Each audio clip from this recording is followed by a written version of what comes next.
इदानीं पूर्वदिनस्य पाठानन्तरम् एकः प्रश्नः आगतः। तत्र अतीतद्वैतभानतः इति गुरूणां प्रणामस्य अवसरे अयं शब्दः आगतः। तत्र द्वैतशब्दस्य अयमर्थः भेदः इति। तर्हि भेदसाक्षात्कारः कदापि न जातः अद्वयानन्द गुरूणां। तादृशान् गुरून् अहं प्रणमामि इति अर्थः। तत्र भेदशब्दस्य कोऽर्थः? जीवजीवभेदसाक्षात्कारः तस्य नास्ति वा, अथवा जीवेश्वरसाक्षात्कारः तस्य भेदसाक्षात्कारः तस्य नास्ति वा? कोऽर्थः तस्य चेत् तस्य अर्थः एवं भवति। यः उपासकः ब्रह्मसाक्षात्कारं नाप्नोति तस्य कदापि भेदः न कदापि साक्षात्कृतः भवति। भेदस्तु आविद्यकः, अविद्याकार्यं भेदः। तथा च कदापि भेदसाक्षात्कारः न भवति चेत् अविद्याकार्यं भेदः न किमपि अविद्याकार्यं तदा वर्तते इति कृत्वा जीवजीवभेदः अपि नास्ति, जीवेश्वरभेदः अपि तस्य साक्षात्कारः न भवति। तादृशान् गुरून् प्रणमामि इति। अनन्तरम् उपनिषत् वेदान्तसारं वक्षे इति प्रतिजानीते। अस्य अर्थः एवं जातः, वेदान्तः नाम कः? तर्हि प्रश्नः उत्तिष्ठति, वेदान्तो नाम कः? वेदान्तशब्दस्य अयमर्थः वेदान्तः नाम उपनिषत् प्रमाणं तदुपकारीणि शारीरकसूत्रादीनि च इति तस्य उत्तरमपि ग्रन्थकारैः स्वयमेव दत्तम्। तथा च वेदान्तसारं वक्ष्यामि इत्यस्य अर्थः अहम् उपनिषदाम् एवं ब्रह्मसूत्राणां भगवद्गीतायाः तदधिकृत्य यानि भाष्यादीनि वर्तन्ते तेषां सर्वेषां विसारम् अत्र अहं संग्रहेण वक्ष्ये इति अर्थः सम्पन्नः। तर्हि यदि वेदान्तसारग्रन्थस्य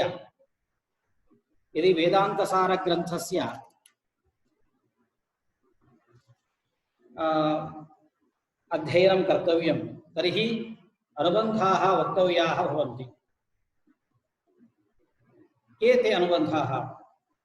अनुबन्धास्तु अधिकारी विषय संबंध प्रयोजनानि इति चत्वारः अनुबन्धाः वर्तन्ते। कुतः तेषाम् अनुबन्धः इति नाम इति सर्वमपि अस्माभिः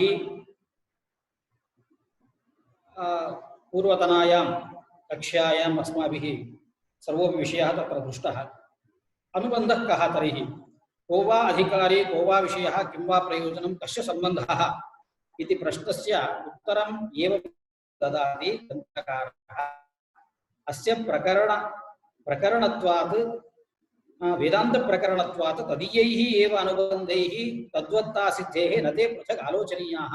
अस्मिन् ग्रन्थे अनुबन्धचतुष्टयं पृथक् न वक्तव्यं, प्रत्येकशः न वक्तव्यं।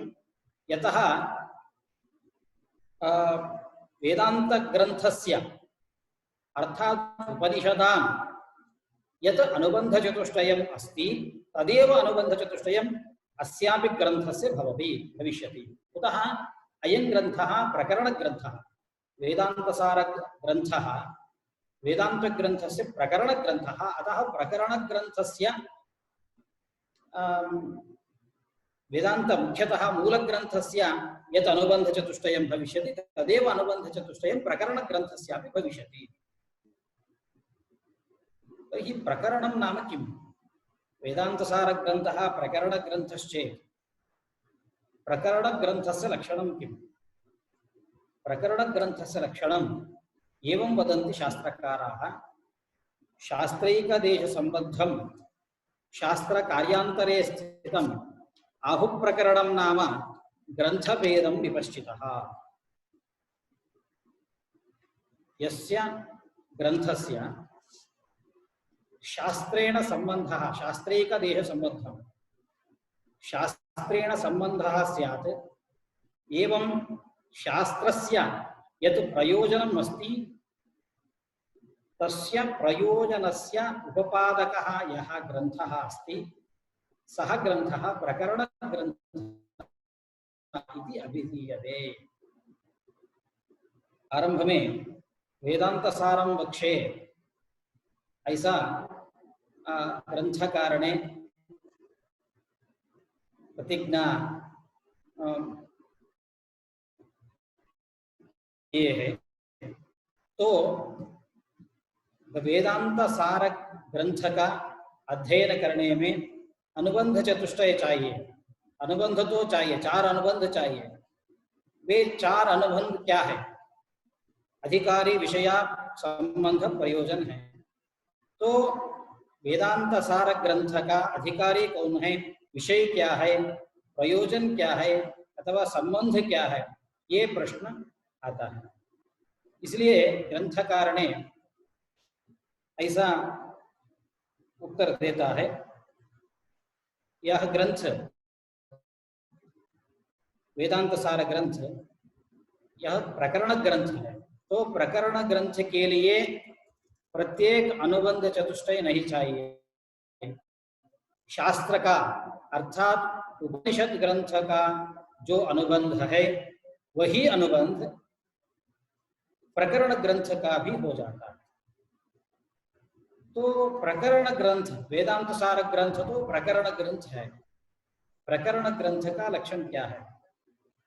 जो ग्रंथ शास्त्र से संबद्ध है और शास्त्र में जो प्रयोजन है, प्रयोजन इसी ग्रंथ से भी लब्ध हो जाता है, तो प्राप्त हो जाता है, तो यह ग्रंथ प्रकरण ग्रंथ हो जाता है। शास्त्र का कार्य शास्त्रीय देश संबद्धम, शास्त्र से संबंध है। वेदांत सार ग्रंथ का शास्त्र से संबंध है। वो संबंध क्या है? शास्त्र में ब्रह्म ज्ञान का प्रतिपादन होता है। तो ऐक्य ज्ञान का प्रतिपादन होता है। वेदांत सार ग्रंथ में भी ऐक्य ज्ञान का प्रतिपादन है, ऐक्य के बारे में प्रतिपादन है। इसलिए शास्त्रीय देश संबद्धम, शास्त्र से वेदांत सार ग्रंथ का संबंध है। वो संबंध तो जो शास्त्र प्रतिपादन करता है वही शास्त्र ये ग्रंथ भी प्रतिपादन कर रहा है। शास्त्र में अनेक विषयों के बारे में प्रतिपादन होता है, लेकिन शास्त्रीय का देश संबद्धम, शास्त्र में जो एक देश है, जीव ब्रह्म ऐक्य ज्ञान, ऐक्य का प्रतिपादन है। जीव ब्रह्म का ऐक्य प्रतिपादन प्रकरण ग्रंथ भी करता है। वैसे ही शास्त्र कार्यांतरे स्थितम, ब्रह्म प्राप्ति, शास्त्र का कार्य क्या है? मुक्ति, मोक्ष के लिए जो उपाय है, उपाय को भी यह ग्रंथ प्रतिपादन करता है। इसीलिए वेदांत सार ग्रंथ शास्त्र का प्रकरण ग्रंथ है। तो प्रकरण ग्रंथ का प्रत्येकशः अनुबंध कहने का अवसर नहीं है। तो उपनिषद में शास्त्र में जो अधिकारी है वही अधिकारी प्रकरण ग्रंथ का, वेदांत सार ग्रंथ का हो जाता है। तो अधिकारी कौन है? अधिकारी के बारे में आगे मूल में ग्रंथकार ने विवरण किए हैं। अधिकारी तो विधिवत अधीत वेद वेदांगत्वेन आपाततः अधिगत अखिल वेदार्थः अस्मिन् जन्मनि जन्मांतरे वा काम्य निषिद्ध वर्जन पुरस्सरं नित्य नैमित्तिक प्रायश्चित्तोपासनानुष्ठानेन निर्गत अखिल कल्मषया नितांत निर्मल स्वान्तः साधन चतुष्टय संपन्नः प्रमादा। ये इसका अधिकारी का बारे में ऐसा वर्णन किए है। अधिकारी कौन है? अधिकारी तो इस शब्द से शुरू होता है, समाप्त तो प्रमाता इस शब्द में समाप्त होता है। तो इस मूल में ग्रंथकार ने अधिकारी के बारे में कहते हैं। अधिकारी कौन है, इसका आसानी शैली में उत्तर देने चाहता है तो ऐसा कह सकते हैं हम, प्रमाता अधिकारी, अधिकारी आरंभ में है, प्रमाता अंत में है। तो अधिकारी कौन है? प्रमाता अधिकारी, जो प्रमाता है वो अधिकारी हो जाता है।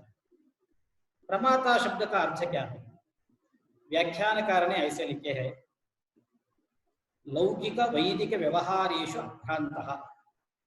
प्रमाता इस शब्द का अर्थ है प्रमा, अधिकरणम प्रमाता, प्रमा यथार्थ ज्ञानम, जिसमें यथार्थ ज्ञान है वही अधिकारी हो जाता है, वही प्रमाता, वही अधिकारी हो जाता है। तो प्रमाता यथार्थ ज्ञान होना चाहिए।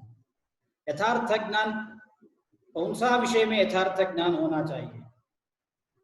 तो लौकिक वैदिक व्यवहारेषु, लौकिक व्यवहार में अथवा वैदिक व्यवहार में, लौकिक व्यवहार में जो घटपटादि प्रपंच है उसमें, और वेद प्रतिपाद्य जो अदृष्टादि विषय है, पुण्य पापादि विषय, धर्माधर्मादि विषय है, उस विषय में उनका भ्रांति नहीं होना चाहिए, यथार्थ ज्ञान होना चाहिए। इसलिए लौकिक वैदिक व्यवहारेषु अभ्रांतः प्रमाता, तो प्रमाता अधिकारी, इसी से हम कह सकते हैं आसानी शैली। वो अधिकारी को और एक विशेषण है, साधन चतुष्टय संपन्न, उसमें 4 साधन होना चाहिए।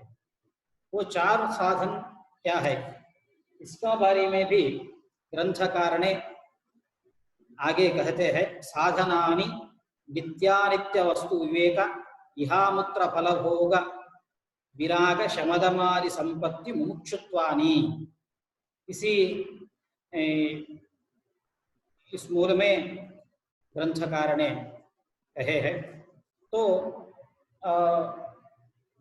साधन चतुष्टय संपन्न, इसका अर्थ हो गया उनके जो अधिकारी है उनमें नित्यानित्य वस्तु विवेक होना चाहिए, यह अमुत्र फल भोग विराग होना चाहिए, इस लोक में और परलोक में भी फल भोग की इच्छा नहीं होना चाहिए, और शमदमादि संपत्ति और मुमुक्षुत्व मोक्ष प्राप्ति करने का इच्छा भी उनमें होना चाहिए।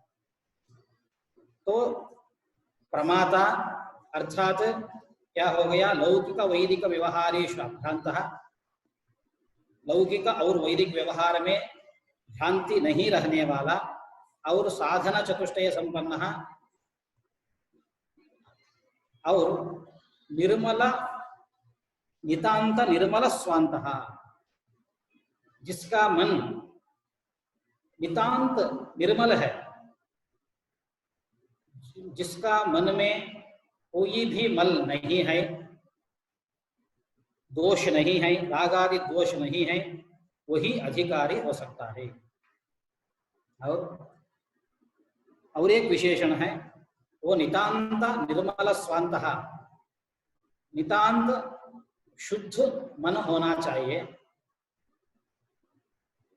तो मन कैसा निर्मल होता है, मन में जो दोष है, दोष कैसा परिहार हो जाता है, इसको भी उत्तर है निर्गत निखिल कल्मषतया। जो कल्मष है, पाप है, पाप उनमें नष्ट होना चाहिए। पापों का नाश कैसा हो सकता है, इसका उत्तर नित्य नैमित्तिक प्रायश्चित्त उपासनानुष्ठानेन। और एक विशेषण भी है, काम्य निषिद्ध वर्जन पुरस्सरम, काम्य कर्म और निषिद्ध कर्म, काम्य कर्म और निषिद्ध कर्म छोड़ के, त्याग करके, बाद में नित्य कर्म और नैमित्तिक कर्म, प्रायश्चित्त कर्म और उपासना, ये 4 कर्मों का अनुष्ठान करके मन में जो दोष है, दोष का परिहार करके निर्मल, नितांत निर्मल स्वांत होना चाहिए। अत्यंत मनस्वी होना चाहिए, वही अधिकारी हो जाता है। इधर जो नित्य कर्म, नैमित्तिक कर्म, प्रायश्चित और उपासना शब्द है, इन शब्द के बारे में जो व्याख्यान करना है अगले मूल में ग्रंथकार ने करते हैं, इसलिए मैं इधर कुछ भी उसके बारे में नहीं कहूँगा। तो क्या हो गया, अभी निषिद्ध कर्म और काम्य कर्म छोड़ना चाहिए और नित्य नैमित्तिक प्रायश्चित्त और उपासना कर्म अनुष्ठान करना चाहिए। उनसे उसका मन में जो मल है, पाप है, पाप का परिहार होके शुद्ध निर्मल मनस्वी अधिकारी होना चाहिए। और अधिगत अखिल वेदार्थः विधिवत् अधीत वेद वेदांगत्वेन आपाततः अधिगत अखिल वेदार्थः, वेदाध्ययन करने के अथवा वेदांग, वेद और वेदांगों का अध्ययन जो कर चुका है वही अधिकार हो जाता है। वेद और वेदांतों का अध्ययन भी लोग करते हैं, लेकिन घमंडी होकर करते हैं। इसलिए ग्रंथकार ने कहे हैं विधिवत, शास्त्र में वेदाध्ययन करने के लिए जो विधि तरीका निरूपित है, वो विधि का अनुसार, क्रम के अनुसार अध्ययन, वेद और वेदांगों का अध्ययन करना चाहिए। शास्त्र में वर्णन किए हैं वेद अध्ययन करने के लिए शिष्य कैसा गुरु के निकट जाता है। समित्पाणी ही श्रोत्रियम ब्रह्मनिष्ठम, समित्पाणी होकर, श्रोत्रिय श्रद्धावान भी होकर गुरु के पास होना चाहिए। इसी रीति से गुरु के शुश्रूषा सेवा करके श्रद्धालु होकर वेद और वेदांगों का, वेदांग वेद 4 वेद है, 6 वेदांग है, वेद और वेदांगों का अध्ययन करना चाहिए। उधर अध्ययन करके अधिगत अखिल वेदार्थः, वेद का अर्थ भी उनसे जाना चाहिए। उसमें लिखे है आपाततः, सही ढंग से उसका अर्थ समझना आवश्यकता नहीं है। आपाततः जो सामान्यतः वेद का अर्थ है, सामान्यतः जो वेद का अर्थ है, वेद का अर्थ समझने भी वो अधिकारी हो जाता है। इसलिए आपाततः इस शब्द का ये स्वारस्य है। आपाततः इस शब्द का अर्थ है सामान्यतः। ये उपक्रम वका, उपक्रम उपसंहार इत्यादि रीति से जो तात्पर्य लिंग कहे हैं, उनके द्वारा अध्ययन तो वेदांत शास्त्र का अध्ययन के साथ साथ हो जाता है, इसलिए वेदांत शास्त्र है। वो तो ब्रह्मसूत्र का अर्थ, ब्रह्मसूत्र से ये अर्थ सिद्ध हो जाता है। इसलिए आपाततः अर्थात सामान्यतः अधिगत वेद अखिल वेदार्थः। और कर्मानुष्ठान करना चाहिए। वो कर्मानुष्ठान तो नित्य नैमित्तिक प्रायश्चित उपासना कर्मों का अनुष्ठान करना चाहिए। वो अनुष्ठान इस जन्म में भी हो सकता है अथवा जन्मांतर दूसरे जन्म में भी हो सकता है। इसलिए अभी अर्थ क्या हो गया, अधिकारी कौन है?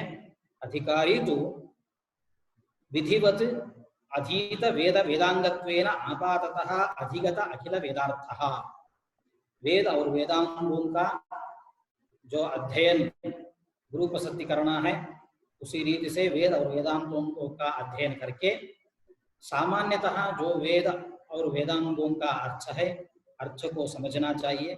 और इस जन्म में अथवा दूसरे जन्म में भी काम्य और निषिद्ध कर्मों का त्याग करके नित्य कर्म, नैमित्तिक कर्म, प्रायश्चित और उपासना करके उससे मन की तो मन के जो पाप है पापों का परिहार करके जो नितांत निर्मल स्वांत साधन चतुष्टय संपन्न प्रमाता वो वही अधिकारी हो सकता है। तो शास्त्र का अधिकारी का लक्षण इस मूल में ग्रंथकार ने कहे हैं।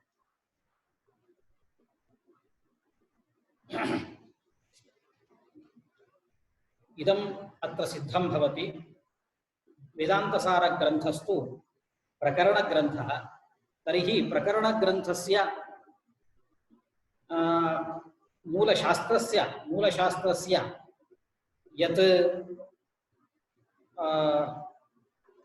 अनुबन्धचतुष्टयं भवति तदेव अनुबन्धचतुष्टयं प्रकरणग्रन्थस्य भवति। तर्हि प्रकरणं नाम किम् इत्यस्य उत्तरमपि अस्माभिः दत्तं। तर्हि इदं अवशिष्यते किमिति। तर्हि शास्त्रस्यापि अधिकारी कः, शास्त्रस्यापि विषयः कः, शास्त्रस्य प्रयोजनं किं, शास्त्रेण एतेषाञ्च सम्बन्धाः के इत्यादि विषयाः तत्र अवशिष्यन्ते। अतः ग्रन्थकारः इदानीं प्रथमं यः अधिकारी अस्ति अधिकारिणः लक्षणं वदति। कः अधिकारी? अधिकारी कः? सामान्यतः एवं वक्तुं शक्यते, अधिकारः अस्मिन् अस्ति इति अधिकारी। अधिकारः ग्रंथ अध्ययने या योग्यता तादृश योग्यतावान् पुरुषः अधिकारी भवितुम् अर्हति। तर्हि योग्यता का, तादृशः अधिकारः कः? तर्हि ग्रंथकारः वदति प्रमाता अधिकारी भवति। प्रमाता अस्य शब्दस्य अर्थः यस्मिन् भ्रान्तिः नास्ति, भ्रमरहितः पुरुषः अधिकारी भवितुम् अर्हति। स च भ्रमः न केवलं वैदिकेषु विषयेषु, वेदप्रतिपाद्येषु पुण्यपापादिषु अदृष्टादिविषयेषु भ्रान्तिरहितः न केवलं, किन्तु लौकिकेऽपि विषये यः लौकिकः प्रपञ्चः अस्ति प्रपञ्चेऽपि भ्रान्तिरहितः भवेत्। एवं रीत्या यः भ्रमरहितः सः अधिकारी भवितुम् अर्हति। अपि च यः अधिकारी वर्तते तस्मिन् अधिकारिणि मनः, यन्मनः अस्ति तन्मनः निर्दुष्टं भवेत्, पापरहितं भवेत्। पापरहितं कथं भवति इति चेत् अस्य उत्तरम् अस्मिन् जन्मनि जन्मान्तरे वा काम्य निषिद्ध वर्जन पुरस्सरं नित्य नैमित्तिक प्रायश्चित्त उपासनानुष्ठानेन इति। अर्थात् अस्मिन् जन्मनि अथवा जन्मान्तरे अर्थः सुलभः भवति। यत् काम्यं कर्म अथवा निषिद्धं कर्म वर्तते, काम्यं कर्म निषिद्धं कर्म ये द्वे अपि कर्मणि परित्यज्य नित्य नैमित्तिक प्रायश्चित्त उपासनानाम् अनुष्ठानेन नितान्तं यस्य मनः पापरहितं भवति सः अधिकारी भवितुम् अर्हति। एवमेव अधीत विधिवत् अधीत वेद वेदांगत्वेन आपाततः अधिगत अखिल वेदार्थः इति। अर्थात् शास्त्रे वेदाध्ययनार्थं यः क्रमः उपदिष्टः तत् क्रममनुसृत्य गुरूपसत्यादिकं कृत्वा प्रसन्नेन गुरुणा वेदानां वेदान्तानाम् उपदेशं प्राप्य तेन उपदेशेन सामान्यतः वेद वेदांगानाम् अध्ययनम् अर्थं ज्ञात्वा अनन्तरम् अस्मिन् जन्मनि जन्मान्तरे वा यत् निषिद्धं काम्यं कर्म वर्तते तत् कर्म परित्यज्य नित्यनैमित्तिक प्रायश्चित्तानाम् अनुष्ठानेन निर्मलस्वान्तः यः सः अधिकारी भवति इति अधिकारिणः लक्षणम् उक्तं भवति।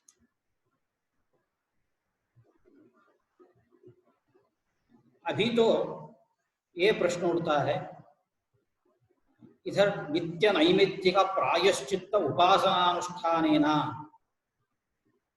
ऐसे ग्रंथकार ने प्रस्तुत किए हैं। तो नित्य कर्म क्या है, नैमित्तिक कर्म क्या है, प्रायश्चित्त कर्म क्या है, उपासना इसका अर्थ क्या है, ये सभी शब्दों को अर्थ को ग्रंथकार ने आगे वर्णन करता है। काम्यानि स्वर्गादि इष्ट साधनानि ज्योतिष्टोमादीनि। काम्य कर्म होता है, काम्य शब्द का अर्थ है कामाय हितानि काम्यानि। जो कर्म हमारा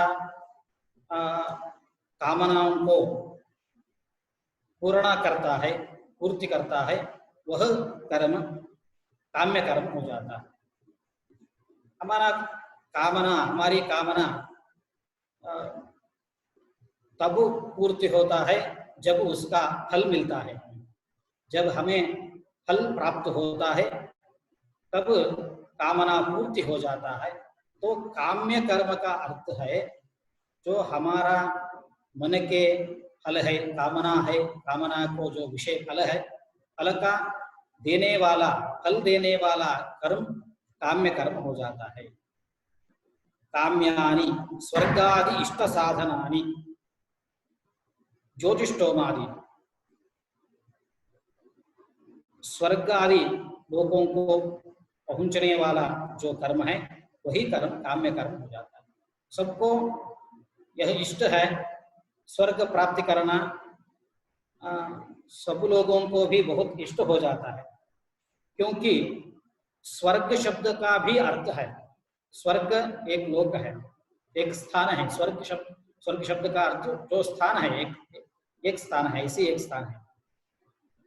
स्वः गम्यते अत्र इति स्वर्गः। जहां हमें स्वः प्राप्त होता है उस जगह को स्वर्ग कहते हैं। तो स्वः शब्द का अर्थ क्या है?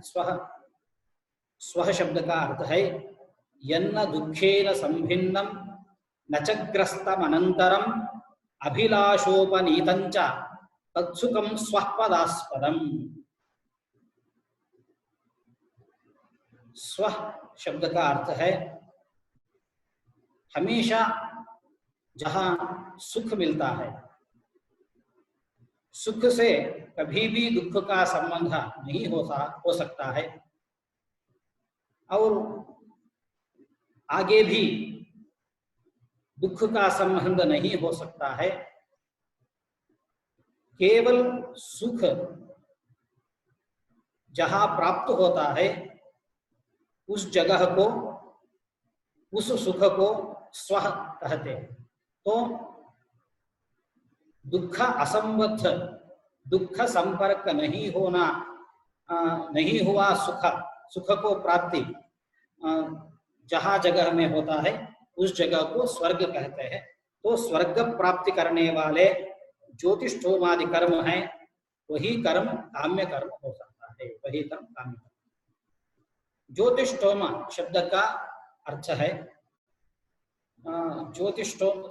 ज्योति ही स्तोमा, ऐसा विभाग करना है। ज्योतिष्ठोम शब्द में ज्योति ही स्तोमा ऐसा विभाग करना है। स्तोम शब्द का अर्थ है सामगान से किया हुआ स्तुति को स्तोम कहते हैं। वही स्तोम में ज्योतिषी यत्र, वह ज्योतिष्ठोम कहते हैं, उसको ज्योतिष्ठोम कहते हैं। तो साम वेद में उपासमय ऐसा एक मंत्र है, दविद्युतत्ता ऐसा एक मंत्र है, पवामानस्यते ऐसा एक मंत्र है। ये तीन मंत्रों का 3 बार आवृत्ति करने से त्रिवृत्त कहते हैं। ऐसा ही 15 बार में आवृत्ति करने से 15, 17, 21 बार ये 3 मंत्रों का आवृत्ति करना चाहिए। इसलिए ज्योतिष्ठोम शब्द का अर्थ होता है त्रिवृत्त, 15, 17, 21। ये 4 जहाँ होम में होता है वह होम को ज्योतिष होम कहते हैं। तो ज्योतिष होम से स्वर्ग प्राप्ति होता है, इसलिए स्वर्ग प्राप्ति करने वाला ज्योतिष होम काम्य कर्म हो जाता है। काम्य शब्द से अर्थः इदानीं ग्रंथकारेण वर्ण्यते। काम्यं यत् भवति यत् अस्माकं कामनायाः पूर्णं करोति, अर्थात कामना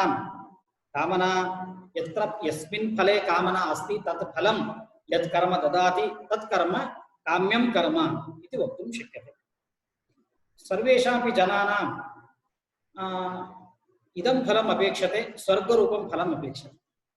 यतः स्वर्गं नाम किं भवति, तत्र सर्वदा सुखं भवति। अत्रापि सुखमस्ति, संसारेपि सुखमस्ति, किं सुखं नास्ति, अत्रापि सुखमस्ति। केषाञ्चित् पदार्थानां खादनेन वा अथवा बन्धुजनेन प्रियजनेन साकं सम्भाषणेन वा सुखं सम्पद्यते, किन्तु तत्सुखं शाश्वतं नास्ति। अनन्तरं तत्सुखं दुःखेन ग्रस्तं भवति, अथवा पूर्वमपि सुखं दुःखेन ग्रस्तं स्यात्, किन्तु स्वर्गसुखम् इति शब्दस्य अर्थः तत्र सुखस्य कदापि दुःखेन सम्बन्धः न भवति, तत्सुखं स्वर्गसुखं। तादृशं सुखं अस्माभिः ज्योतिष्ठोमयागेन लभ्यते, प्राप्यते। अतः तत् ज्योतिष्ठोम होमादि कर्म अत्र काम्यं कर्म इति अभिधीयते। ज्योतिष्ठोम इति शब्दस्य अर्थः ज्योतिः स्तोम, ज्योतिंषि स्तोमाः यस्मिन् सः ज्योतिष्ठोमः इति। स्तोम शब्दस्य अयमर्थः सोमगाने अथवा सामगानेन क्रियमाणा स्तुतिः स्तोम इति व्यवह्रियते। सामवेदे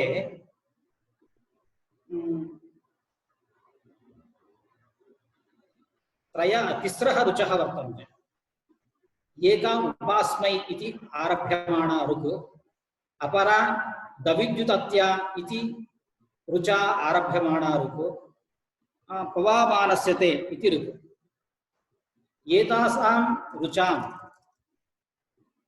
यदि त्रिवारम् आवृत्तिः क्रियते सः होमः त्रिवृत् होमः इति अभिधीयते। यदि 15 वारम् आवृत्तिः क्रियते तर्हि 15 इति तस्य नाम। 17 वारम् आवृत्तिः क्रियते चेत् 17, 21 वारम् आवृत्तिः क्रियते चेत् 21। तर्हि त्रिवृत् उपास्मै दविद्युदत्ता पवमानस्यते इति ऋग्भिः आवृत्तिकरणेन त्रिवृत् 15, 17, 21 इति यागाः यत्र अथवा स्तोत्राणि यत्र होमे क्रियन्ते सः होमः ज्योतिष्ठोमः इति अभिधीयते। ज्योतिष्ठोमे प्रधानं द्रव्यं भवति सोमलता। सोमलतायाः अभावे सोमाभावे पूतिकाग्रहणम् इति ग्रन्थस्य इति प्रमाणम् अनुसृत्य सोमाभावे पूतिका, सोमलता भावे पूतिकालता अपि स्वीक्रियते शास्त्रकारैः। तर्हि काम्यं कर्म यत् भवति, यत् अस्माभिः अत्यन्तम् इष्टं फलम् अस्ति, तद् इष्टं फलं यत् कर्म पूरयति, यत् कर्म प्रापयति, तत् कर्म काम्यं कर्म इत्यभिधीयते। निषिद्धकर्म, निषिद्धानि नरकादि अनिष्ट साधनानि ब्रह्महननादीनि। 2 कर्म हैं छोड़ने के लिए, त्यागने के लिए 2 कर्मों का प्रतिपादन किए हैं ग्रंथकार ने। काम्य निषिद्ध वर्जन पुरस्सरम, काम्य कर्म का और निषिद्ध कर्म का त्याग करना चाहिए। तो काम्य कर्म का लक्षण क्या है उसके बारे में अभी हम इधर देखे हैं। बाद में निषिद्ध कर्म क्या होता है, निषिद्ध कर्म का लक्षण क्या है। निषिद्धानि नरकादि अनिष्ट साधनानि, जो नरकादि अनिष्ट को पहुंचाता है, अनिष्ट नरकादि को जो कर्म पहुंचाता है हमें, वह कर्म निषिद्ध कर्म हो जाता है। उदाहरण रूप में देखेंगे तो ब्रह्म हत्या और गो हत्या, ये सब कर्म ऐसा रीति से जो कर्म है वो कर्म निषिद्ध कर्म होता है, क्योंकि ब्रह्म हत्या करने से अनिष्ट है, पाप है। इसी रीति से शास्त्र वेद में प्रतिपादित किया है, प्रतिपादित हो गया है। वैसे ही गो हत्या करने में इसी रीति से जिन कर्मों का अनुष्ठान से हमें पाप प्राप्त होता है अथवा नरकादि अनिष्टों का प्राप्त होता है, वह कर्म निषिद्ध कर्म कहते हैं। नरक शब्द का अर्थ ये है, नरः कुत्सितः भवति अनेन इति नरकः। नर मनुष्य कुत्सित हो जाता है। कुत्सित कब हो जाता है? जब हमेशा दुख में रहता है तब कुत्सित हो जाता है। इसलिए हमेशा दुख देने वाला नरक को जो कर्म पहुंचाता है, उस कर्म को निषिद्ध कर्म कहते हैं। वो कर्म ब्रह्म हत्यादि नहीं। निषिद्ध कर्म किं भवति? कीदृशं कर्म निषिद्ध कर्म इति ग्रन्थकाराः वर्णयन्ति इति प्रश्नस्य उत्तरम् इदानीं ग्रन्थकारः ददाति। निषिद्धानि इति अनेन मूलेन वदति। अस्य अर्थः येन कर्मणा अस्माभिः नरकं प्राप्यते, येन कर्मणा वयं नरकं प्राप्नुमः, तत्कर्म अनिष्टं कर्म निषिद्धं कर्म भवति। नरक शब्दस्य अयमर्थः, नरः कुत्सितः भवति अनेन इति नरकम् इति। अर्थात् मनुष्यस्य कुत्सितरूपत्वं प्रापयति, अर्थात् दुःखं प्रापयति यत् कर्म तत्कर्म तत् नरकं। तादृशं नरकं येन कर्मणा वयं प्राप्नुमः तत्कर्म ब्रह्महत्या वा भवतु, गोहत्या वा भवतु, एतादृशानि कर्माणि निषिद्धकर्माणि भवन्ति। एवमेव नित्यानि कर्माणि इति। नित्य एते द्वे कर्मे वर्ज्ये त्याज्ये भवतः इति ग्रन्थकारेण उक्तं। काम्यं कर्म अपि च निषिद्धं कर्म त्याज्यं भवेत्। तैः किं कर्म अनुष्ठेयम्? अस्य प्रश्नस्य उत्तरमपि दत्तवान्। नित्या नैमित्तिक प्रायश्चित्तकर्मणां अनुष्ठान उपासनानाम् अनुष्ठानं कर्तव्यम्। तर्हि नित्यं कर्म किं, नैमित्तिकं कर्म किं, प्रायश्चित्तकर्म किम्, उपासना नाम का? अस्य इदानीम् उत्तरम् अस्माभिः दृश्यते। तत्र नित्यानि अकरणे प्रत्यवाय साधनानि। शास्त्रे इदं कर्म कर्तव्यम्। अहरः संध्यामुपासीता। संध्या काल में संध्या वंदन करना चाहिए, संध्या वंदनम कर्तव्यम्। एवं रीत्या ग्रंथेषु संध्या वंदनादि कर्म विहितं वर्तते। अपि च तेषां कर्मणाम् अनुष्ठानं विधाय शास्त्रकाराः वदन्ति, यदि ब्राह्मणः सन् अथवा त्रैवर्णिकः सन् संध्यावंदनं न करोति तर्हि सः पश्चात् त्रैवर्णिकः न भवति, त्रैवर्णिकत्वं परित्यजति इति अकरणे, येषाम् अकरणे प्रत्यवायः अर्थात् पापमपि श्रुतं तत्कर्म नित्यं कर्म होती, यथा संध्यावंदनादिकर्म। नित्य कर्म क्या है, इसका उत्तर हमें इस मूल में देख सकते हैं। जिन कर्मों का अनुष्ठान न करते हुए हमें पाप मिलता है, वही कर्म नित्य कर्म हो जाता है। इसका उदाहरण रूप में ग्रंथकार ने एक उदाहरण दिए है। संध्या वंदनादीनि, संध्या वंदन करना तैवर्णिकों को अवश्य कर्तव्य है।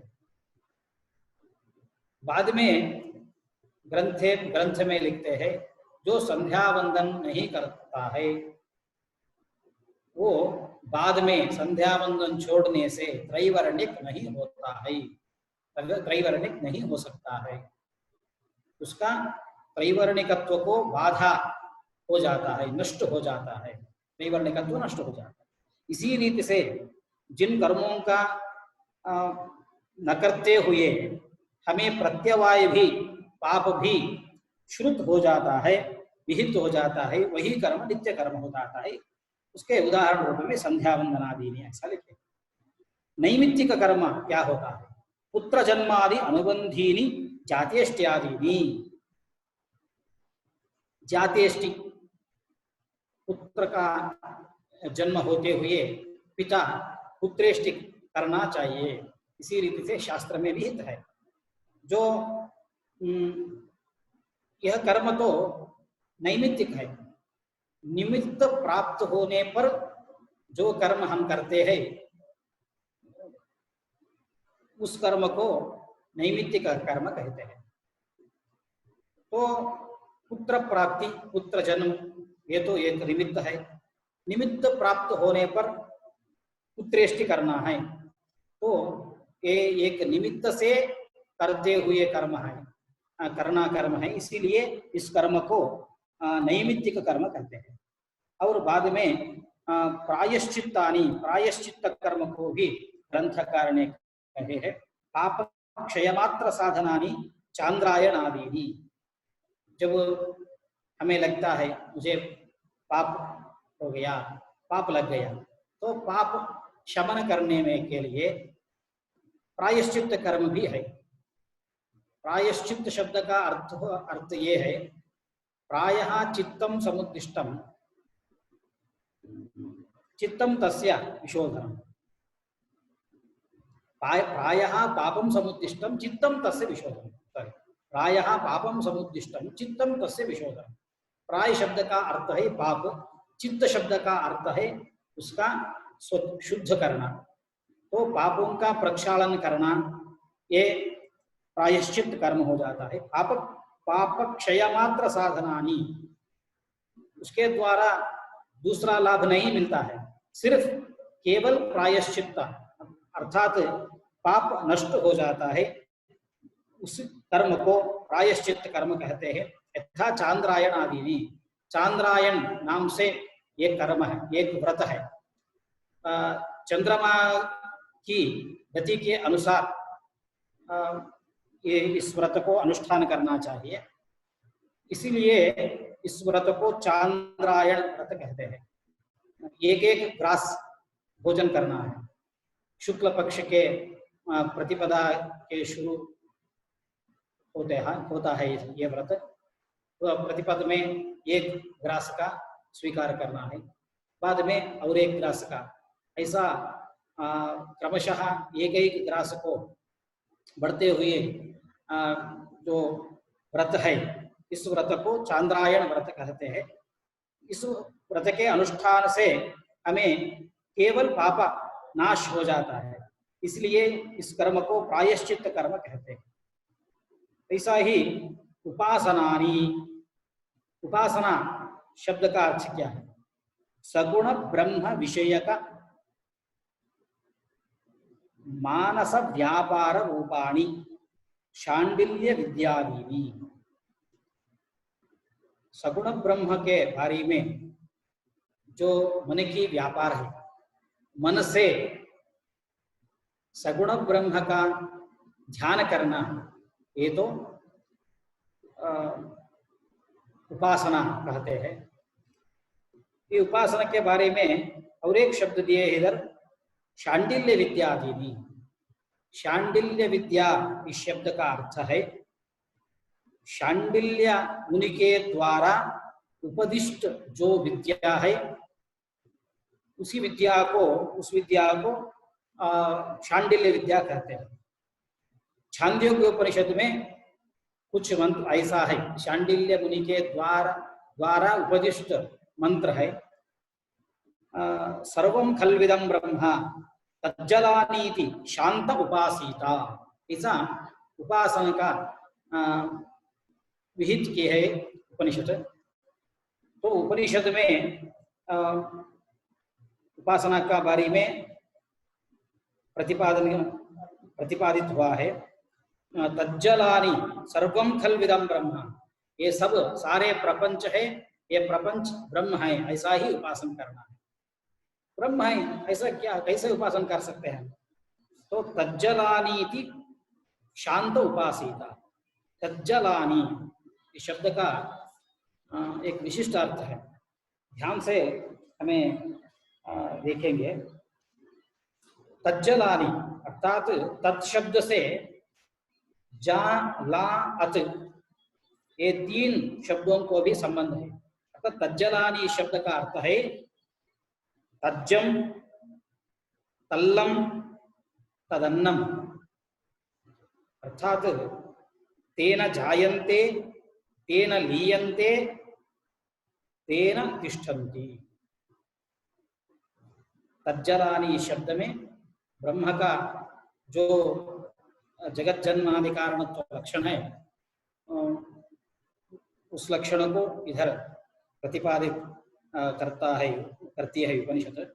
तो तज्जलानि इति ब्रह्म का उपासना कर्तव्या, उपासना करना चाहिए।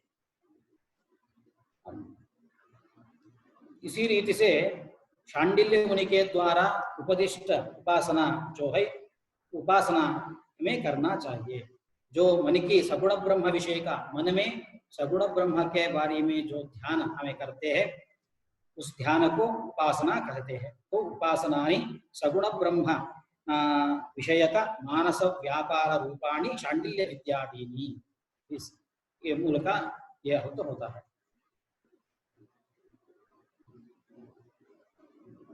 इधर जो कर्म प्रतिपादित किए हैं, इस कर्मों के दो उपयोग है। कर्मों का अनुष्ठान द्वारा हमें जो दो लाभ हमें प्राप्त होता है। एक प्रधान है तो अधिकार प्राप्त होता है, शास्त्र अध्ययन करने में अधिकार प्राप्त होता है। और एक उपयोग अवांतर उपयोग है। अवांतर उपयोग के बारे में अभी ग्रंथकार ने इधर कहते हैं, एतेषां नित्यादीनां बुद्धिशुद्धि परम प्रयोजनम्, उपासनानां तु चित्तैकाग्र्यम्। नित्य कर्म, नैमित्तिक कर्म, प्रायश्चित्त कर्म, इन कर्मों का अनुष्ठान से हमें बुद्धि शुद्धि मिलता है। बुद्धि शुद्धि इसका अर्थ है अंतःकरण शुद्ध हो जाता है, हमारा मन निर्मल हो जाता है। बुद्धि शुद्धि परम प्रयोजन। उपासनानां तो चित्त एकाग्र, उपासना करने से चित्त का, मन का एकाग्रता मिलते हैं। तो उपासना के द्वारा चित्त का, मन का एकाग्रता प्राप्त होता है, अंतःकरण का शुद्धि हो जाता है नित्य कर्म का अनुष्ठान के द्वारा। ये तमेतम आत्मानं वेदानुवचनेन ब्रह्मणा विवदिशन्ति यज्ञेन इत्यादि श्रुतेः, तपसा कल्मषं हन्ति इत्यादि स्मृतेश्च।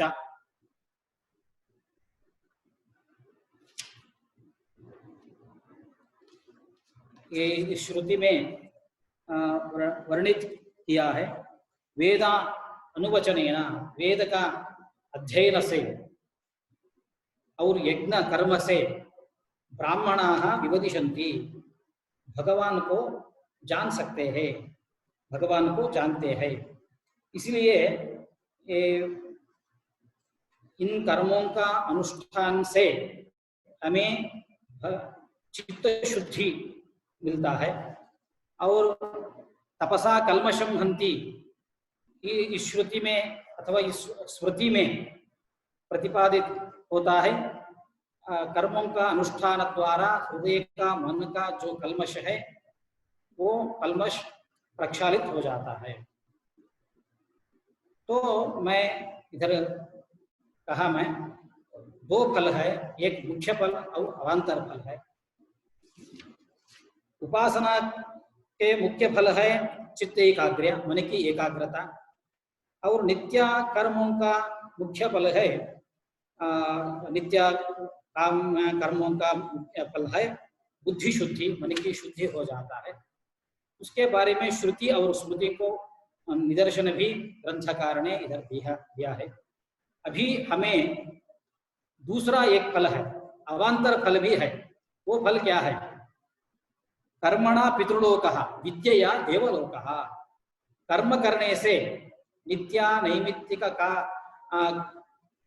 काम्यों कर्मों का अनुष्ठान से पितृलोक प्राप्ति हो जाता है। ये तो अवांतरम फलम, ये अवांतर फल है। और उपासना का और एक फल है, अवांतर फल है विद्या देवलोकः, सत्यलोक या देवलोक, ये हमें प्राप्त होता है। इसलिए ये उपासना और नित्य कर्मों का अनुष्ठान, ये दोनों से एक मुख्य फल भी है और अवांतर फल भी है। मुख्य फल कर्मों का अनुष्ठान का मुख्य फल है अंतःकरण मन की शुद्धि। उपासना का मुख्य फल है चित्त एकाग्र, मन की एकाग्रता प्राप्त होता है, ये मुख्य फल है। और अवांतर फल भी हमें मिलता है। वो अवांतर फल है कर्मों का अनुष्ठान के द्वारा साधक पितृलोक को प्राप्त होता है और पितृलोक का प्राप्ति मिलता है। और उपासना द्वारा उपासक का देवलोक और सत्यलोक, इसी कुछ लोकों का उपासक पहुंचता है। इसी रीति से अधिकारी कौन है? इस संदर्भ में, इस अवसर में जो शब्द आ गया नित्या नैमित्तिका प्रायश्चित्या अथवा काम्या निषिद्धा, ये सभी शब्दों का स्वयं ग्रंथकार ने व्याख्यान किए हैं। तो अधिकारी का जो अधिकारी का जो लक्षण है, अधिकारी कौन है, इस प्रश्न का उत्तर हमें ग्रंथकार के द्वारा अभी मिला है। तो आगे ग्रंथकार ने क्या कहते हैं, भी पूरा नहीं हो गए। साधन चतुष्टय संपन्न, ऐसा भी एक लक्षण है। तो साधन चतुष्टय, वो 4 साधन क्या है, उसके बारे में अगले मूल में ग्रंथकार ने विस्तृत रूप में कहते हैं। वो कल के कक्षा में वो सबको हम विस्तार रूप में देखेंगे।